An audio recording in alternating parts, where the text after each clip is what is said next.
I have A.S. King on today's episode. I think you'll really resonate with her story, especially when we get to this part. I didn't know this at the time, and I really know it now. One can't be a terrible husband and be a good father. We can take something that is terrible and somehow survive in it. So yes, our topic today is counterparenting. A.S. King is incredible. She's been called one of the best YA writers working today by the New York Times Book Review and is one of YA fiction's most decorated. She's the only two-time winner of the American Library Association's Michael L. Prince Award. She won the LA Times Book Prize for Ask the Passengers, and in 2022, Amy received the ALA's Margaret A. Edwards Award for her lifetime achievement in YA literature. So before we get to the conversation, here are 6 truths about counterparenting that every mom needs to know. Number 1, counterparenting looks harmless in public, but it's cruel in private. In public, it may sound like jokes, it may seem like teasing, but in private, it cuts deep. What seems like humor or sympathy actually erodes a child's respect for their mom. Number 2, counterparenting keeps you busy and confused. He creates constant fires with the kids that keep you spinning your wheels so that you have to be involved and he can exploit you for parenting. You're left doing the chores he forgot, fixing problems he quote unquote didn't know how to handle, or covering responsibilities he shrugs off. The chaos robs you of energy for real parenting and distracts you from the core issue, a pattern of deception and control. Number 3, counterparenting normalizes emotional abuse. His anger issues or stress mask his manipulation. He uses secrets and favors to pull kids into his corner and create distance from you. Number 4, it grooms and isolates the protective parent. I went through this. It was so stressful all the time, and yet people thought it was my fault, and so they kind of distanced themselves from me, which was very difficult. While redefining you as unstable, he love bombs the children with gifts, leniency, and special treatment to position himself as the fun one and undermine your authority. Number 5 is the good news. The kids will figure it out sooner than you think. Kids quickly learn who they feel safe with. Eventually, they will come to know who they can count on. Number 6, if he's a terrible husband, he can't be a good father. A man who lies and degrades women can never be a good dad. So as you listen to Amy, you'll hear each of those 6 things in her story. Welcome, Amy.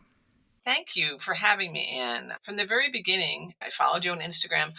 I often link your graphics in my stories on Instagram. Your graphics are really educational when you find yourself in a situation where there is abuse. It mattered so much to me because I lived almost 30 years with abuse. I had this one book called Still Life with Tornado. It came out in 2016, and that one is used in a lot of recovery groups for women who have been through abuse, specifically psychological, emotional abuse, which of course is always present when any of the other stuff is there. And then this year I just released a book called Pick the Lock, which is very close to a lot of the things that I've been dealing with both before I finally got divorced and since.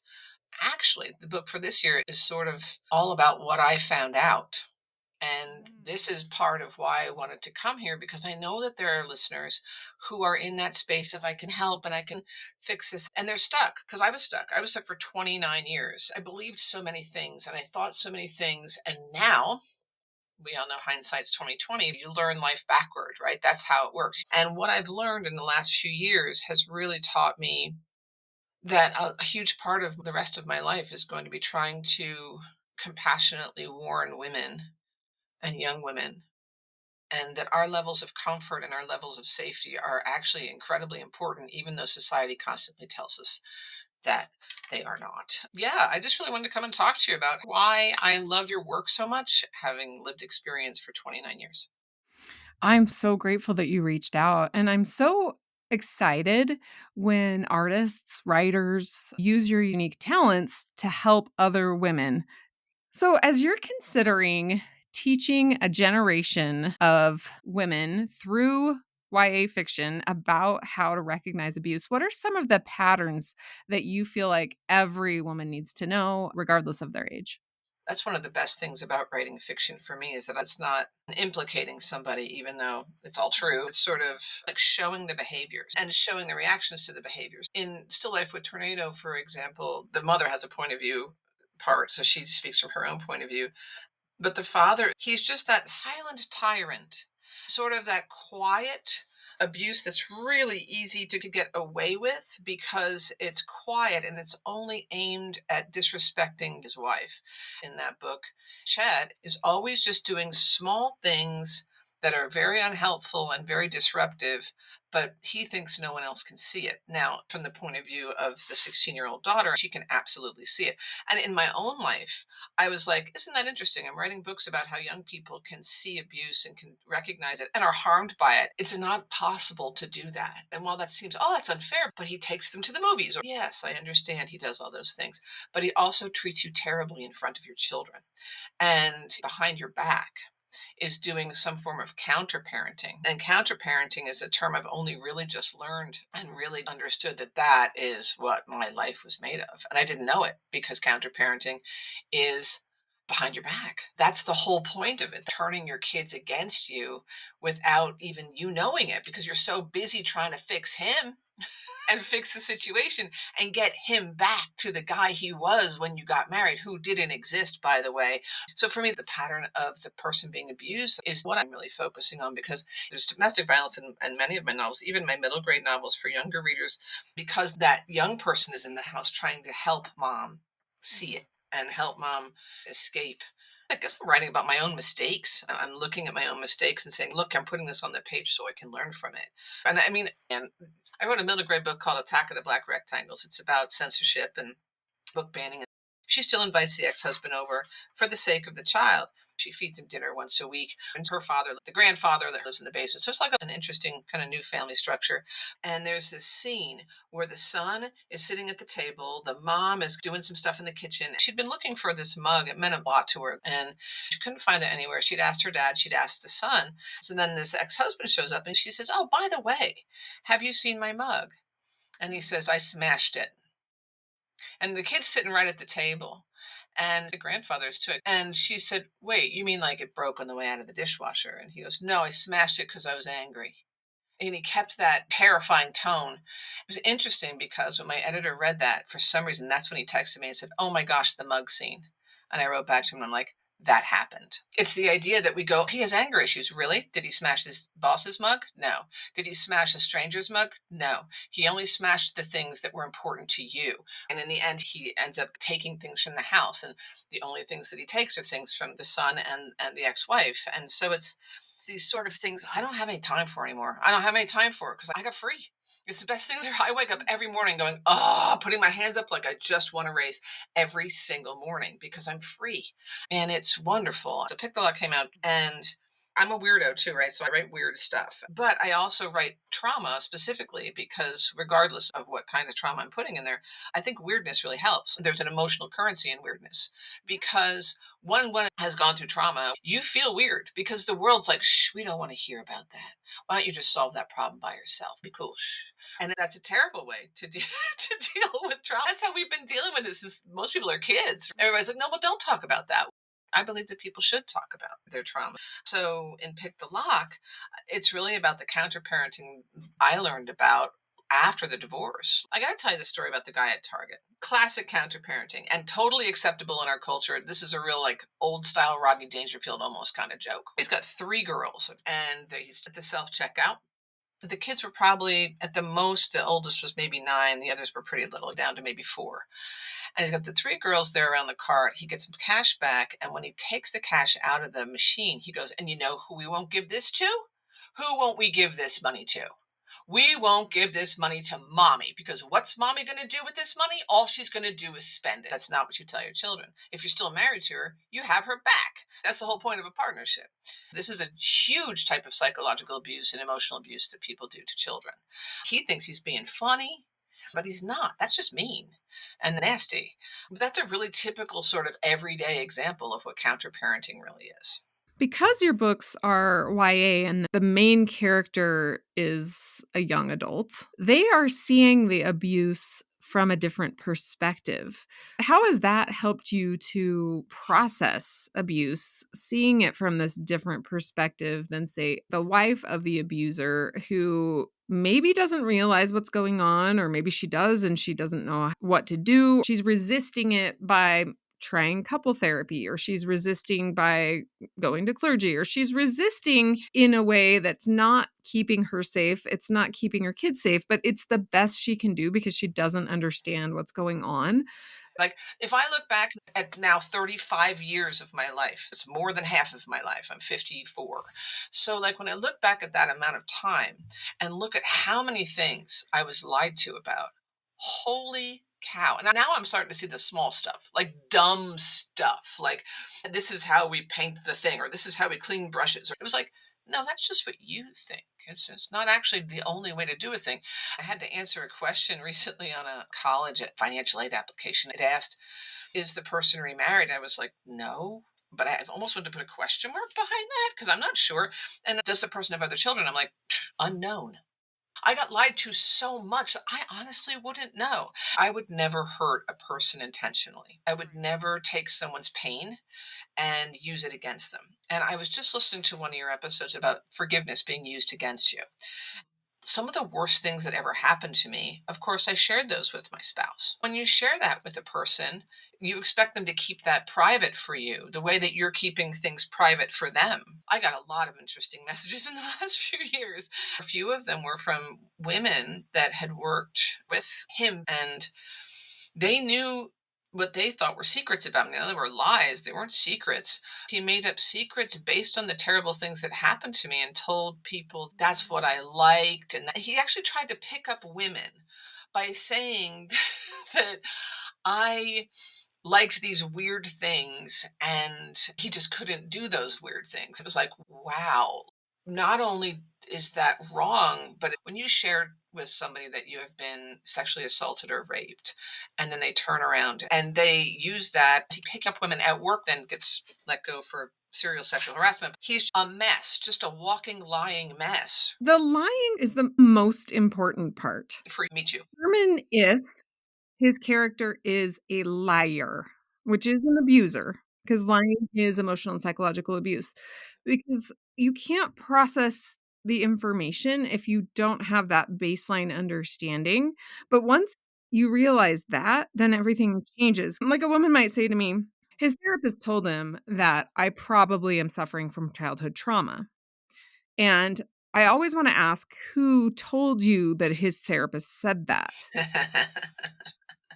Because he could literally not have gone to therapy at all, Correct. not even have a therapist, and tell you that his therapist said that, and he's never even been to therapy. Or he could go to therapy and the therapist didn't say that, but he chooses to say that when he gets home. But this could apply to clergy, it could apply to his mom, it could apply to the neighbor. "Hey, this Mhm. neighbor said this about you." And so you're thinking, "Wow, this is what the neighbor said," when the neighbor never ever said it, or a billion other possibilities. But knowing that he's a liar is like the key to unlock all of it. It's huge. That is truly the key to the lock. That's it. And once you realize you can't even answer basic questions, because when you learn about the weird throwaway lies and you learn about all these different lies, you realize, was anything this person ever said true? For me, I gave him the benefit of the doubt. I'm just like, well, childhood stuff or this or that. And eventually my son turned to me and said, are you just going to keep making excuses for him your whole life? And I was like, no, I'm not going to keep making excuses. But I was, because I just wanted everything to continue working out as best as it could, which of course it never did. Because you know what? I was the only one wanting it to, and I was the only one doing the stuff required to have something work out for the best. But then once I started learning all these different things, he was like, I must have a mental illness. And I said, don't talk to your doctor or go to therapy. And then he said, I have this mental illness. You must take care of me. And so I did that. I remember being in a car in some strange place at a conference for publishing, and my editor in the back of the car said, I don't know why you stay with this person, knowing the stories I had told over the years. And I was always late on deadlines. Oh, life was so complicated. They keep you busy so that you can't do anything. You can't even think. So I'm in this car and I say, listen, if he had MS or if he got diagnosed with a physical illness, would I leave him? No, I would stay with him. He has this illness. And once things were over, his husband and I were having a conversation and he laughed at me and said, I never had a mental illness. I said, well, you told the kids for 10 years that you had a mental illness. You told all of us. And he went, yeah, like, I never had that. And I said, then why were you so abusive? And he actually said, it's just because I'm an a-hole. And I just left it at that. But then over the years, I'm like, hold it. The reason the house is in my name, because it's my house, it was like, oh, you have to put my name on the mortgage because I have this illness and that means I have a fear of this and you have to put here. And then I look at all the different things that I was coerced into doing based on this lie. Yeah, because of his lie. Right? It's incredible. At the very end, it was like, I have an addiction now too. And I'm like, once you come out of rehab, then you go and find a halfway house. You can't put me in a halfway house. I have to come home. Really? The keeping you busy, the keeping you worried, the keeping you really hyper vigilant, the keeping you just edgy all the time is part of the trick. It is. Yeah. It's the whole thing. Trying to figure out what's wrong and how you can help him is the trick. Absolutely. It's every part of it. You've probably heard me talk about the Living Free workshop. I keep talking about it because it's how women can take a step back and notice these are just shadows. This is not reality. Because abuse is really a character issue. Even if they're telling the truth, it's on purpose to achieve a goal, not because they care about you. It's all a scheme. Exactly. So when someone says to me, at that point, he finally told me he was having an affair. Or at that point, he finally told me he was addicted to drugs. I'm like, he may have told you the truth, but it wasn't the whole truth. And then why then? What benefit did it have for him at that moment? Correct. There was a moment at that 10-year mark. I had just come back from a writer's thing. I'd done my laundry, exactly what I needed for 4 days. I was sitting there folded next to a suitcase. And I went upstairs and I put it in the suitcase because the kids had gone to bed. And I came back downstairs. I said, I'm going to leave. I'm going to go and stay in a hotel tonight. I'll be back for the kids tomorrow. If I could go back in time, and there are many times from many years before then I could have gone, but if I could go back in time, that would be the night. But what happened was, the talk happened. And I said, you're saying the same stuff as you always say, unless you have something new to say. And that's when I got hooked in with, I really have to take care of this person, even more than I'd already been doing. But it was convenient. Like you said, why right then is that being said? There's a reason. And it's usually to keep you there. That's it, period. Also, because you're called a liar so many times. And once you're gaslit for 28 years, you're so hyper vigilant about telling the truth that you will tell the whole story, including every single detail. I do it all the time. It drives me kind of nuts.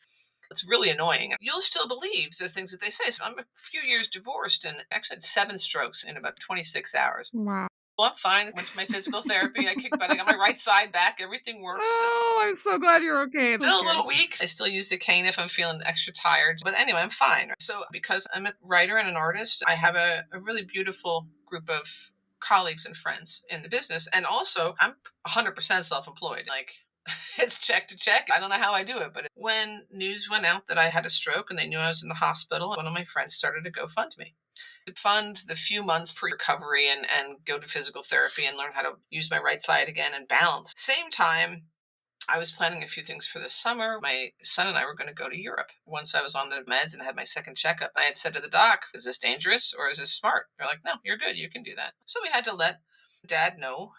And magically, about 2 weeks later, I got a child support review. And I'm like, that's some pretty bad timing. He isn't going to be in Europe. He said, no, this is just because I don't want to get into arrears. And I said, oh, how big was the raise you got? And it wasn't much. I really thought that he didn't want to get into arrears until the phone call 3 months later. And he says something about the GoFundMe money. It had nothing Oh. to do with his arrears. Let me get this straight. I'm 100% raising your child. Your wages are being very minimally garnished. Believe me, there was no lawyers involved in this. This is literally the minimum. And I am definitely paying, especially this year, senior year, you're paying so much more. But you came after the money that my friends collected for me after I had a stroke and continued to raise your child. Yep. Like, he had to help me get in and out of the car. And you're trying to take the little money we have. What is the issue? But by then, I already knew. I knew this was a liar, but it still took me, I swear, it took me another 2 months. One day I was just sitting here going, That's why he brought that up. Now, in hindsight, I can tell the story the way I just did, but in the middle between the phone call hearing and 2 months after, I'd have just been like, it was really weird. He asked about this. I can't believe he asked about this. I'm like, girl, that is why he did it in the first place. What is it about you that believes people all the time? And it's because I am a nice person. It's that simple. Because they always have a goal and you don't know what that goal is, Right. It's the scheme again. it's so impossible. You're not ever doing anything wrong. No. You're just being a normal person. Keeping the house together, keeping the kids fed. I was pretty much the breadwinner for all those years. With the travel and just having to work all the time, she had more time to be with those kids to do that character parenting. I have journals, and wow, some of the things I wrote down. I look at it now and I'm like, wow, I believed that when I wrote it. And that wasn't true. I think the biggest thing that I learned is how it is a mindset, and how if you're someone's always scheming, they're always going to be scheming. It doesn't matter whether they're in the supermarket and they are shoplifting, or if they are getting a job but they're lying about their past, if they're trying to figure out how to fake a vaccination that they didn't get so that they can go to work, or whatever the heck it is. Like, it's always a scheme. It's just how their brains work. Yeah, and they'll scheme about things they don't even need to scheme about. Exactly. And it gets worse. That was the one thing that I didn't understand. There's so many things I love when you put your messaging out on Instagram and other places. When you say things like, once you figure out that you're being abused, don't tell the abuser he's an abuser. That is the best advice ever, because you know what I did? I loaned Why Does He Do That to my abuser. And then he learned more tricks. That's all he learned from that book, more tricks. It's only going to get worse. We used to have a thing because of that book. I'm like, are you a 4%er or are you not a 4%? I want to be a 4. I have texts, I have screenshots. I want to be a 4%er. While he was forcibly kissing so and so. Now I know what he was doing at that time. And I'm going, he will use all that stuff against you. He's just like digging a hole or just painting himself into a corner. But of course, he's getting me to talk to him. So his digging is effective. Like, I'm still talking to him about how he should or shouldn't dig or paint himself into a corner, and kind of going, oh, you painted yourself into a corner, instead of Safe. safety. Exactly. Yes. Thank you. Yes, exactly. That is why when I wake up in the morning, I do put my arms up and I'm like, yes, every time, because we are safe now. This is a person who at times said certain things like, I know why you're terrified of me. I wasn't going to kill you. I was hoping you'd do me the favor. And What? you're there like, wow. And he teamed up with other people. He looked for allies in his hatred for me. This is a weird story, but here you go. I lived in a farm in Ireland a long time, and rats do a thing that mice don't do. If a rat gets caught in a trap, his family friends will pull that trap down into the hole and have him for dinner. And that's kind of how I feel about the whole thing. That's what you're dealing with, but you're like, I'm not dealing with that. This is a nice guy, the guy that loves me. But where is it being shown? I remember the day I realized, I'm like, oh, I can't do this anymore. My mom and dad had just had their 60th anniversary. They both came from really interesting backgrounds, but they really did make it work. And my father's really taking care of my mom while she's in a bad state. Looking at what love really looks like, I couldn't get sick. I'm sure that there are people nodding right now. I wasn't allowed to get sick. If I got sick, I was in trouble. It wasn't that real overt stuff. It was always covert. It was always a little bit snide, a little side eye, but I wasn't allowed to get sick. And looking at my dad love my mom so much, it's amazing. But I remember when they hit their 60th and my mom was talking to me, I'm like, oh, I can't get to 60. I can't. And I got out of there at 29. It just keeps getting worse, and the lies get worse. And then after you walk away and can find safety, you are going to learn a lot more about what really happened when you thought it was something else. Don't feel foolish. It's not your fault. Totally. You didn't do anything wrong. All you did was trust a person. There's nothing wrong with that. Can you talk about where you were when you started writing Pick the Lock? Like your mindset, the process that you went through to write it. Like any other book, it starts way earlier than when the actual writing starts. It really all started with a Post-it note. If you can imagine like a zigzag, you can imagine a hamster tube with 45-degree bends. At one of those bends, there was a chair. And then it just said system. I made that Post-it note when I realized, thanks to my kids being open with me and talking to me about the things they had been told, about me by their father. I thought my narrative and who I was in my life was clear, but I didn't realize that while I could be in the kitchen, they could be pulled aside in the room just right next to the kitchen and told terrible lies about me. And so they had to deal with that. Many women are like, well, he's a terrible husband, but he's a great father. And I will say again, those two things cannot coexist, because that person is treating their mother cruelly in front of them. You really can't keep these things from the children. It's not a woman's fault to stay and try and try and try, because that's what we do. We try and try because we're told to try. In reality, those kids know what's going on. Then they're extra confused sometimes, because so often this counter parenting happens. I did not know how common it was until I started talking about it with people, groups, and other women. It turns out that this is something that's quite common. So I wanted to write about it because that little hamster tube with the chair in it was me. It was the narrative, visual representation of what it was like to not control my own narrative, even though I was literally living it, like show, don't tell, which is a real writing thing. You show, you don't tell. So I was living it and I was showing it. I was the breadwinner. I was doing all of these really great things for my family. But while I was gone doing those great things to be able to feed my family was being redefined by someone who really wanted control and power over that narrative. Almost poisoned? Yeah, absolutely. When you lie to a child, I don't care what it's about. When you lie to a child for your own gain, that's a certain kind of poison, no doubt. Yeah. So I want to talk about some of the, without giving too much away. So Hmm. I'll only Sure. talk about what happened in the very beginning. The motifs or the symbolism of the book. I think the tube situation is obvious. The symbolism there where you are It's separated and isolated, even though you're still in the same home. correct. You're right there in the same room. You could be eating dinner with your family, but you are so isolated. Absolutely. That's part of it too, right? So it's weird. Those tubes represented so many things. This happens with books when you're a writer. The longer you're away from a book, the more you see in it. You're like, oh, wow. I basically personified the patriarchy and then drowned it. That was satisfying. If only it was that easy in real life. The story starts with Jane. The story is told through a 16-year-old daughter's point of view. And Jane has just discovered, she calls them home movies, but it's really security footage from inside her home for the last 20 years. It's long before she was born. And that's when she starts seeing that everything she was ever told about her family, or even the person telling her father, everything she ever knew about her family was a lie. And she's furious, as anyone would be. I think that also represents what a lot of us go through once we separate and divorce or walk away from somebody who's been abusive. I honestly, only yesterday I found out a new tidbit, which just keeps happening. Anyway, Jane has access to like a cloud where all of these movies are. The more movies she watches, she has to do what we all do. She has to question her memories. She's like, ooh, I know I was 4 when this one thing happened, or I know I was this age when this one thing happened. And she's going through that year's footage in those particular rooms, because there's 4 or 5 cameras that she's aware of.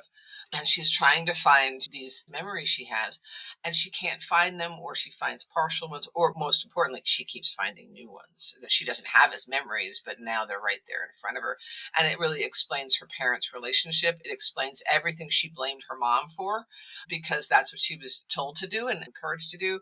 It shows the truth, the idea of people not believing you and of doubting your own memories and all of those things. It's such a big deal. Over the decades I've been publishing, people will say, well, why do you write for teenagers? And I'm like, they're not taken seriously. So as a woman in this society, I can tell you I have a lot in common with teenagers. I'm a woman. The story then goes on. Her mother is in these tubes in the house. And so you nailed it. You can be at the table, and we know that we're really somehow not part of this family, and yet we made this family, and we're not welcome. I always felt unwelcome, I guess, is a really good way to put it. I was told so many things about how unlovable I was, and a lot of the lines said to Jane are verbatim, actually, out of my journals. You're so impossible to love. I think that it's important that we put it right out in the open, because again, once I start talking about it, the amount of people that are like, oh yeah, that happened to me, is kind of wild, and it's time to talk about it. But then I also think that the tubes represent the thing that women do when we are in strife. We usually help other people. We help other people before we help ourselves. At least I know that's true for me, and it's probably true for most of the women I know. But more importantly, we can take a prison and turn it into some kind of a win. We can take something that is terrible and somehow survive in it, take a controlling environment, and we can make a win out of it as long as we work together. Women are the most willing caretakers of the patriarchy. Yeah, without us, it wouldn't even exist. Correct. If we didn't follow all the rules and if we weren't pitted against each other, if we weren't trying to win the popularity contest at our places of choice, whether that be a church, just the neighborhood, in the family.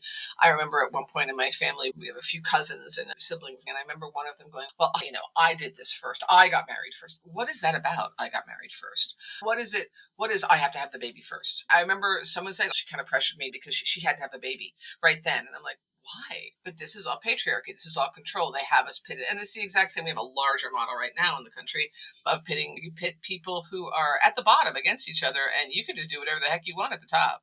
And that's what we're talking about. It's just inside of a house and inside a culture. I think it's important to point out that women are backed into this corner. I really believe they're trying to survive. And because they don't know of any other way to survive, they don't have the words for it, they don't have the way to process it.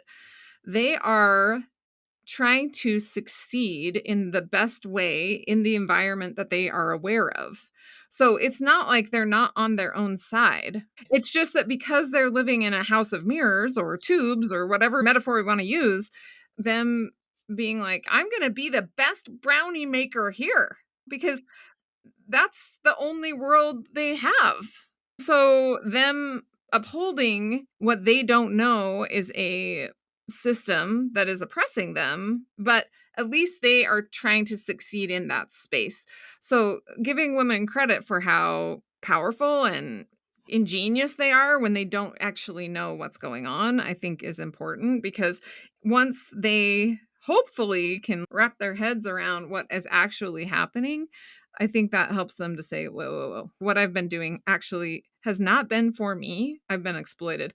I love the quote from Maya Angelou where she says, of course I'm a feminist. I'm a woman. Why would I not be on my own side? I'm paraphrasing.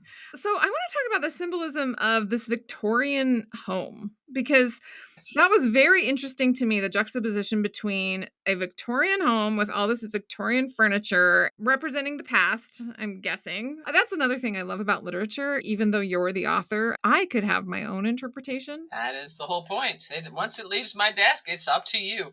And that is, you have to let go of the ownership. I actually just did a commencement speech at an art school on Friday, and I said, what a relief. Once it's on someone else's wall, it's not your business anymore. They may say, oh, I love this painting of raindrops, and it's absolutely about the worst night of your life. But you can't tell them that. They think it's raindrops. Who cares? But you're right. It's open to interpretation. I did want to talk to you about this part because I had interpreted it this way, and I'm very anxious and curious to hear what your thoughts are. But representing the past and this mother who her vocation is rock star. She very much is popular culture. She's a feminist. She is fighting against what she's actually being oppressed by and what she's living every day. So this juxtaposition of this woman who is, I guess, to the masses, someone who, and I'm seeing this in you a little bit, that this is because you were kind of living this life where you're out there talking about feminism and trying to help women out while you're living in an abusive relationship, but you didn't know that you were. So I can definitely see the parallels there. But just having talked to you, I was like, Well, I don't mind. oh my word, I can feel this. But that was so fascinating to me, that juxtaposition between this woman who's a rock star who's living in this Victorian home and basically siloed there and silenced. Okay, so first thing you have to understand, Anne, is that I am a bit of a weirdo. I write books using the surrealist method, meaning I don't know what the book's about until I start writing it. Jane, the main character, she will show me the way. And that's kind of how it works. I have to follow her. So when suddenly there's a rat who's talking in first person, I'm like, well, I suppose we'll figure out who this rat is. We just move forward and hope to God we know. I had an idea of who the rat was. So it's not like I'm going into it completely blindfolded, because as you write, you figure out what the book's about. But in the case of the Victorian thing, every time I tried to open this book, I tried the opening about 3 or 4 times, maybe more. And Jane had her name pretty early, and she kept coming out with this sort of twee proper Victorian voice. I was like, what is up with this? Like, this is not my voice. Usually I'm not that voice. And then one day I go all over the world explaining writing process to people of all ages. And I say, use your own anger. Anger is the big one. Use your sadness too. Sure. Use your happiness, use your joy, use all of those things. But something was said to me about God knows something. And if you've read the prologue, I have. Yeah, it was so good. I loved it. you will understand that God knows is a punch in the teeth, because when you have someone say to you who has no business saying what God knows, I'm sorry, regardless of my religion or any of that, like, God is a large, beautiful, wonderful, universal thing. No, you won't get that word out of your mouth. And so I was very angry, and I wrote 4 really bad poems. And then I was like, ooh, and opened up the file and just went. And that's when Jane started, that's when that formed. But more importantly, I could see Vernon, Jane's father, in my mind's eye, and I could see him with a pocket watch. He's a fake. He's a phony. And the Victorian house was inherited by the mother, and so it's her family home. And the tubes were already in it, you see, because a generation before her, that man controlled his wife in that home. And then after he died, she got to hang out in that house with that woman, never thinking she would be put into the tubes. And actually, that's one of the things that Jane realizes too at 16. Oh crap, I'm next. So really, it's, those tubes are a metaphor for so many things. It really is being a woman trapped in the patriarchy. But I chose Victorian because it just seemed perfect. It's a perfect place to hide bad habits because it's so luscious. It's got velvet curtains. It's got beautiful style. It's got big roomy rooms and high ceilings, and everything's so proper. And they serve dinner at the dining table, and they have a cook. And it's all of these things that are just so proper. It just seemed to be the perfect setting to make everything look perfect, and doesn't it? From the outside, always. The amount of people that have said to me, but I thought everything was perfect. Yes, that's because I was covering and trying so hard, but no, it wasn't perfect. And there's that second home movie where he's being so overly, we're just going to use the word love bombing because listeners will know what that means, but he's just being so overly like saccharine and sugary and laying it on so thick. And Jane, the narrator, has to say, you may think that this man in this scene is taking place 100 years ago, but actually Mina's in a pair of ripped up jeans and a ripped up t-shirt. It's just this interesting way that he acts in order to hide everything, including himself. I loved how you portrayed him as shorter, and I did not get the impression he was like crazy attractive. I liked that about it. To me, it really spoke to how sneaky they are. I want to say, like, they seem like such good, ordinary people. And that I found very compelling. That's the point. I'm glad that came through. That makes me happy to hear, because that is, again, we go back to those home movies. We go back to this young woman who's 16 and everything she believes. And when in the home movies, she also shows how terrible she was based on this influence. So she treated her mom like garbage a lot. And she feels terrible for it. But at the time, she thought she was absolutely doing the right thing because she was told, your mother doesn't love you. Your mother wants to kill you. Your mother wants all of these things. And of course, she thinks, well, screw her. And she's treating her in these ways.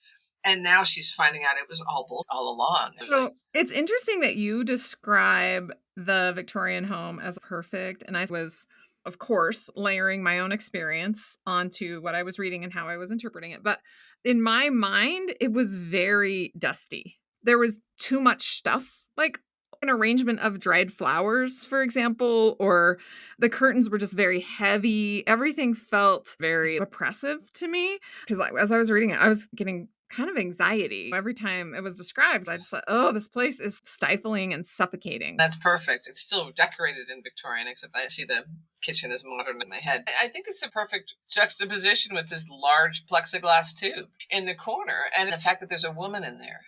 And if you really think about what that represents, especially in Jane's world, where she for years looked over there and was just so angry at this woman because of all these lies she was told about her, then when she realizes she's been lied to, then she's terrified. She's going to be the next person. I think that is a metaphor that spans of many different types of fears that happen inside of young people's heads when they're in that space. I just got off of a different interview and I was talking about this moment. My son came home one time and he was talking about what it's like to be children of divorced parents. And then he said, well, then there's the other group. And I'm like, oh, what's the other group? He said, children of parents who should be divorced. And he goes, I remember being in that group. And I'm really glad I'm in this group now. He was probably 14 or so when he said that. He's like, because that group is sadder. They're more scared. They're in a space where everything's still in some kind of limbo. At least here, there's been some type of closure. It's quite a powerful conversation to have with a young person who's that self-aware and also that aware of their surroundings. I know there's obviously children of fantastic families and everything's functioning correctly. I don't want to only categorize the two, but that's how he did. And teenagers will often go very black and white.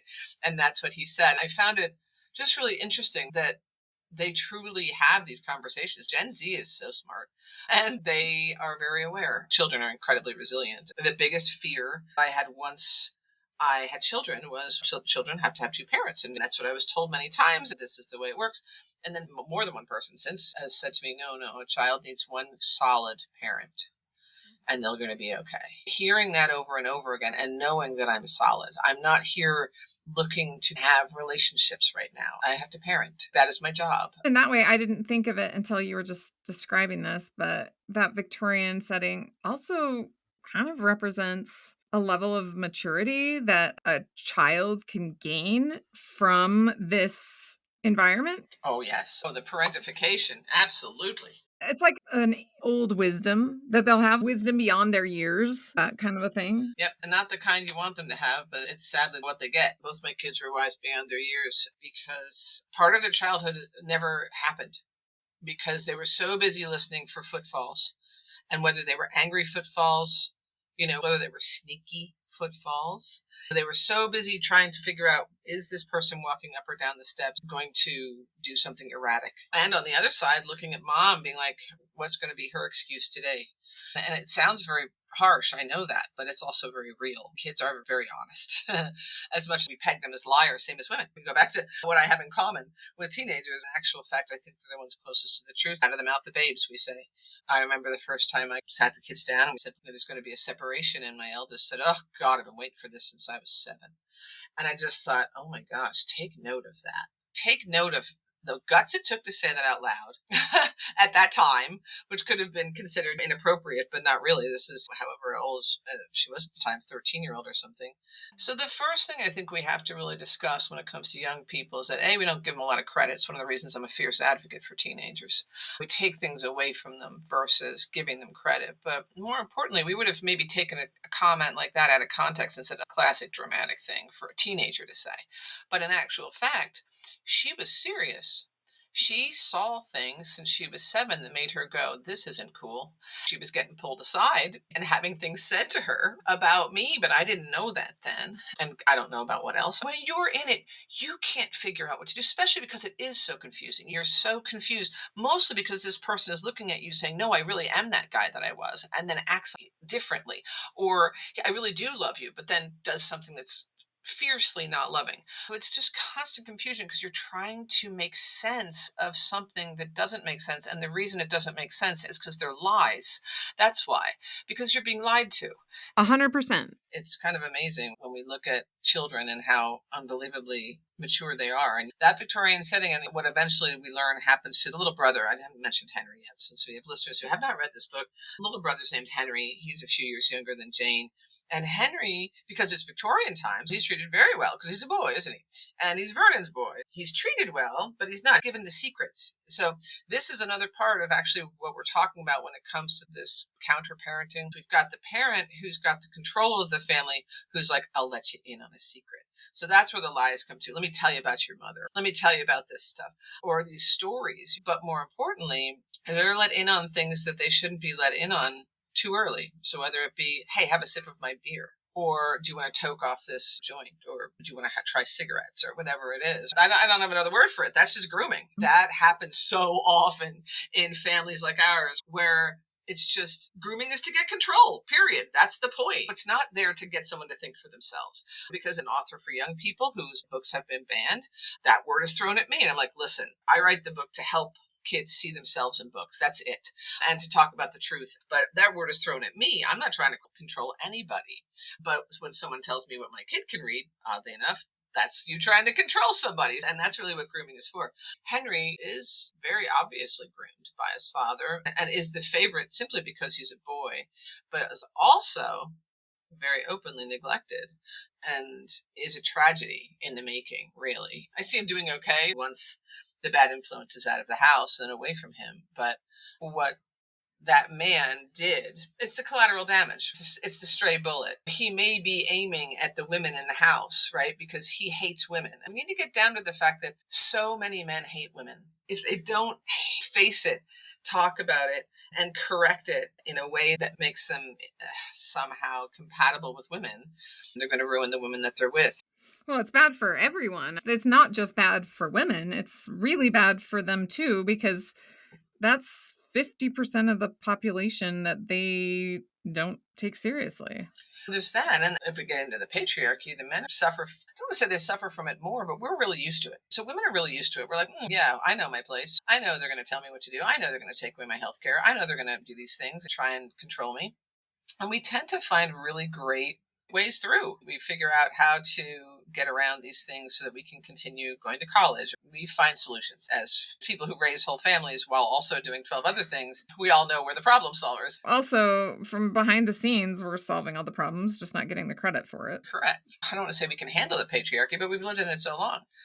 Men, on the other hand, they fare terribly from the patriarchy. The lies they're told from the beginning of time limit them so much. I met a young man recently and he was very distraught, very upset. I said, hey, yo, what's going on? He started to cry. He said, my father told me that I'll let you if I cry. And I was like, well, your father was wrong. You can cry. Here's a tissue. Gave him a big hug. And he really couldn't tell me what was wrong with him without putting himself down at least 20 times just for having emotions. And I thought, he's 30. This human being can't process grief, which was very legitimate at that moment, without hurting himself, because the men in his life and culture told him all the wrong things. In books, I put a scene there where boys make a list of who they want to kiss. And it's a really secret list. And then they run up to them and kiss them without permission and run away. Now, I was a kid in the 70s. This happened all the time. Happened to my kids. My kids both got the same thing. Boy runs up to him, bam, kisses him. Maybe it's a dare. This stuff comes early in life.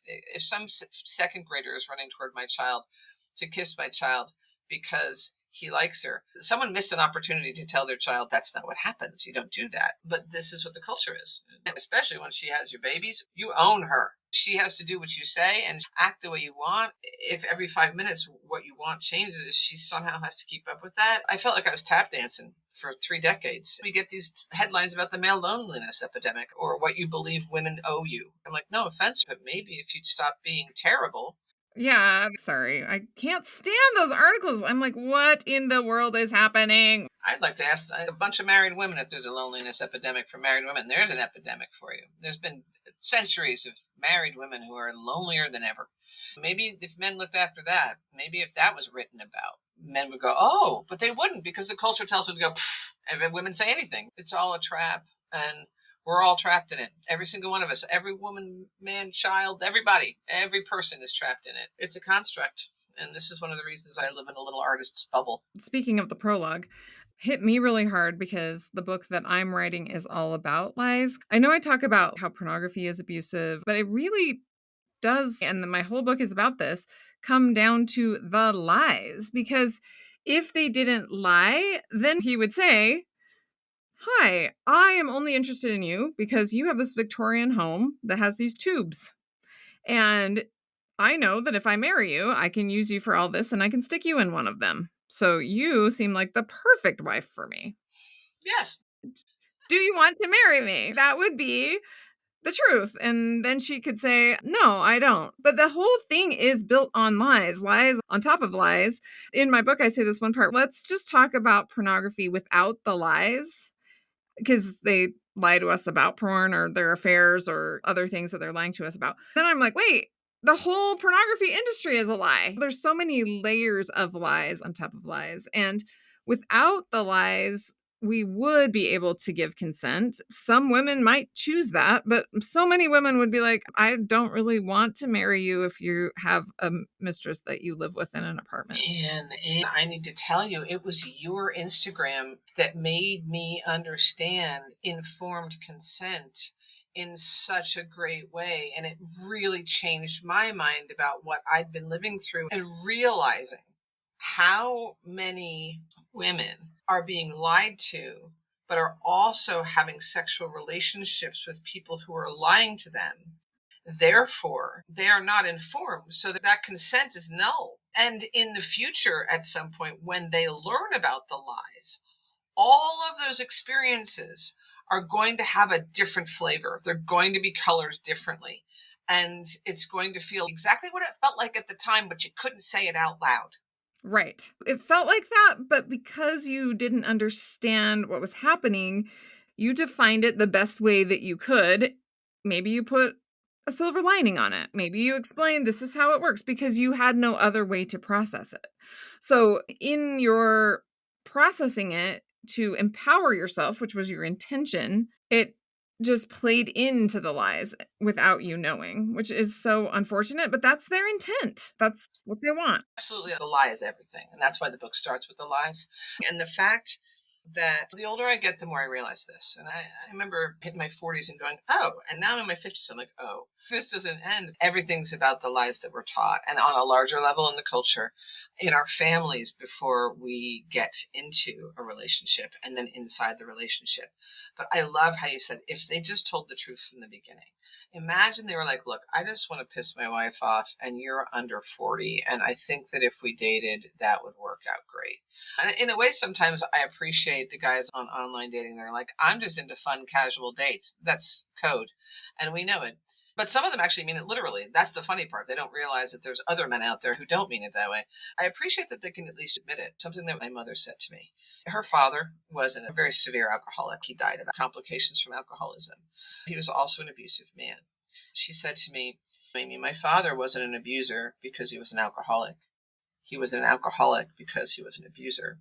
Yeah. And when you take someone who's a truly benevolent human being who really just believes in the good in people, wants to have a great family, wants to be a great wife, wants to buy the Christmas gifts, and you put them with someone who is so callously lying all of the time, she has to see a person that she fell in love with. It's always like, you're looking for the guy that you married. He never existed. It wasn't real. And that is a really hard thing to come to terms with because you remember it. I have a bonus of having kept journals my whole life. And I always said the first year was the one good year I had. It's packed with all these notes and love letters. And I pulled one of them out.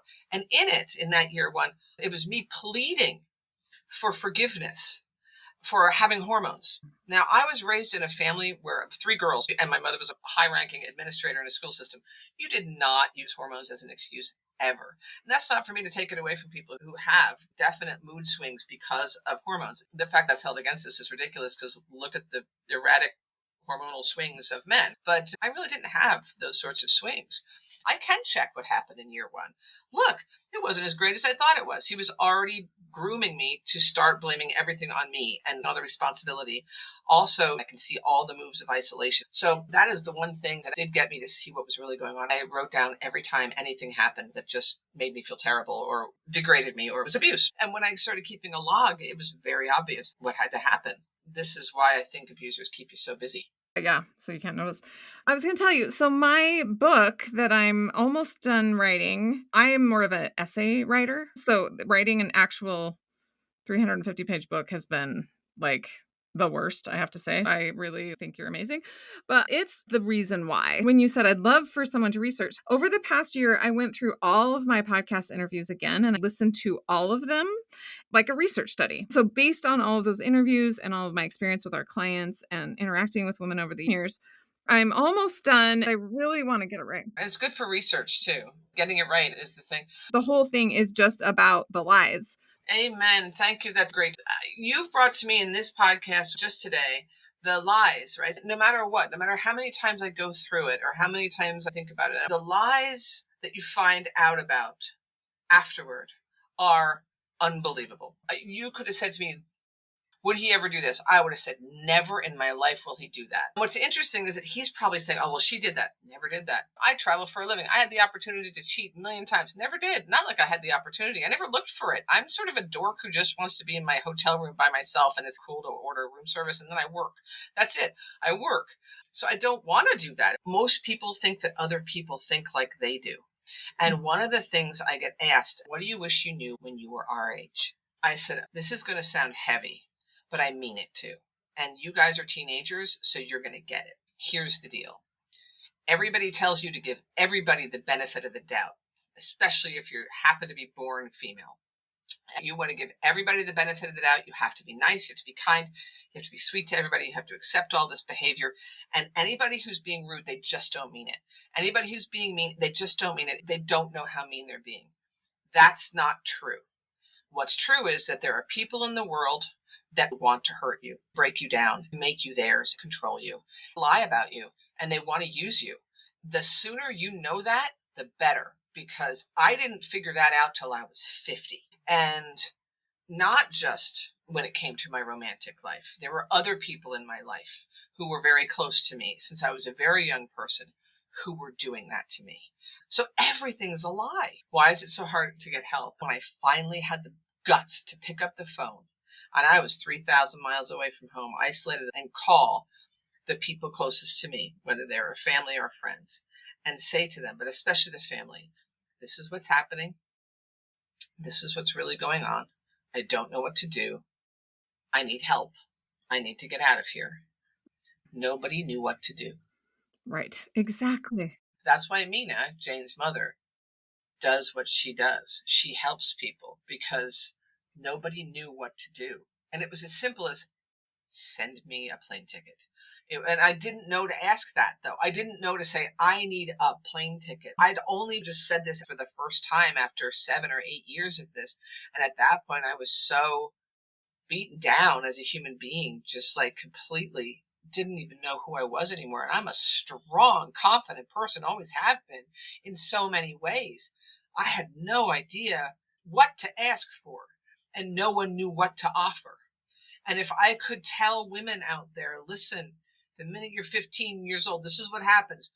They're all your sisters. I don't even care if they were the one competing with you yesterday. I don't care if they were the one that were putting you down yesterday. If they say, yo, I'm in this situation, what do I do? We all learn the answer and try and help other women out, because the more I'm in the world and the more I realize that this is way more common than the other.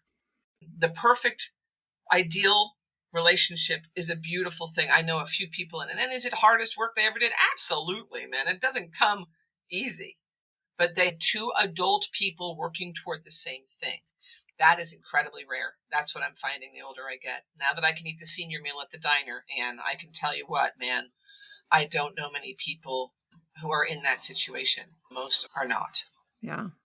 I could talk to you forever. You are incredible. So I'm like, oh, I can't wait to talk to you again. So thank you so much for coming on today's episode.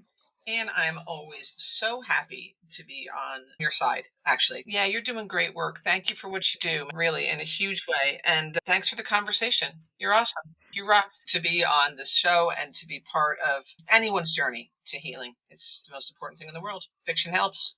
Thank you.